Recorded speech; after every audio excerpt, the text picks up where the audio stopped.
Rosalyn Reyes po. Hmm. Kaya awang-awa ako sa anak ko, sir. Di ko maano kung sa dami-daming bakit anak ko pang nagkaganito eh. Kaya ginagawa ko, nilagyan ko po siya ng malamig na tubig, pinupunasan ko po siya. Sa totoo lang, sir, lahat ng gastusin namin sa gamot lang niya, magkano ang gamot niya kung bibilhin ko lahat-lahat 'yun. Nasa sir, sa isang gamot lang 'yun, sir. 10,000 po, isang klaseng gamot lang po 'yun. Opo. Saan niyo pinukuha yung Tingi-tingi lang, sir. Kasi nung nabigyan naman po ako nilapit ko sa kanila, nagbibili naman po ako. Kaya lang morphine po ang binibili. Kasi lang minsan wala dito sa Mercury ng Pasig, minsan po sa Mandaluyong na Mercury. Doon po siya komportable na gamot. Kaya nga sa ngayon, tingi-tingi na lang po nabibili namin. Kasi wala eh. Kita ng asawa ko, kita ko kulang pa sa gastusin namin. 4 po. Ito po silang bonso, kambal po. Napainom ko siya ng gamot. Doon lang siya nababala. Opo. Magdamag po siyang walang tulog. Pero kahit papaano, sir, ayaw niyang huminto sa pag-aaral, sir. Tinuloy-tuloy pa rin niya po yung grade 9 niya. Sa awa ng Diyos, natapos niya ngayon yung grade 9 niya, modular po. Kukuha po ako ng module sa school, sasagutan niya, minsan tutulungan ko nga kasi hindi kakayanin dahil stress siya. Tapos pagkatapos, bahatid ko na naman doon, kukuha naman ulit ako ng panibago. Minsan naawa ako kasi minsan sumisigaw siya, "Mama, ang sakit." Tulad kagabi, sir, magdamag, wala kaming tulog. Kasi umiiyak siya, hindi ko alam kung anong gagawin ko, gaganong-ganonin ko na lang siya. Tapos, minsan nawalan siyang ganang kumain. Ganon-ganonin ko na lang siya.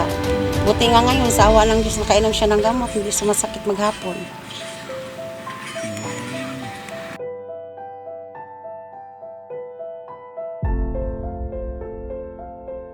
Sa ngayon po, sir, wala na kami pong nalalapitan sa ngayon.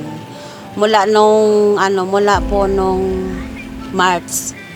Ang last po naming lapit sa DSWD, yun lang po. Sumubok ba kayo dito sa mga tumatabong politiko? Opo, kay Ma'am Sara Diskaya nakalapit po ako. Binigyan naman po niya ako kahit papano. Kay Attorney Ian Sia, kay K. De La Cruz. Ang hiling ko lang po na sana may makatulong po sa anak ko, panggastos niya araw-araw. Kasi trabaho po namin ay volunteer lang po ng barangay. Asawa ko po, extra lang po sa construction. Tapos yung mag-aaral pa ako ng mga anak. Tapos yung gastusin niya, yun lang po. Mahirap lang po kami. Nakikitira lang po kami dito, hindi po namin to bahay. Opo, hindi namin to bahay. Kaya lang ang gusto ko lang hiling, sir, na sana may makatulong sa akin sa gamutan ng anak ko, lalo na sa pangangailangan niya. Hirap na hirap siya gumalaw. Masakit po para sa akin, sir. Lalo na kagabi, iyak siya ng iyak kasi wala siyang tulog, sobrang sakit, kumikiro. Last year ng July po, doon ko lang po nalaman kasi nung umupo po ako, galing po sa trabaho, tinanong ko siya, naupuan ko po siya. Ngayon umiyak siya. Bakit ba naman nangyari sa'yo? Wala, masakit lang kasi naupuan mo.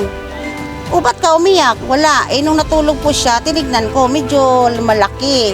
Nung pumasok po siya sa school, tinawagan po ko ng advisor na pinasundo dahil hindi siya mag-akit sa ganan. Yung una kasi po lumabas yung result ng laboratory. Ang sabi ng doktor sa akin, 3 doktor, na kailangan daw putulin. Sabi ko, bakit po? Pa naman po ang lumabas? Laboratory lang. Kasi merong negative, may positive po sa result ng laboratory niya. Daw siya, may tumor. Yun ang sabi, tumor. Wala din kaming pera. Magkano pamasahe doon balikan? Mahal din po, sir, kasi malayo yun. Tapos, pag nag-steady kami doon sa ospital, sana naman kami kukuha ng panggastos namin.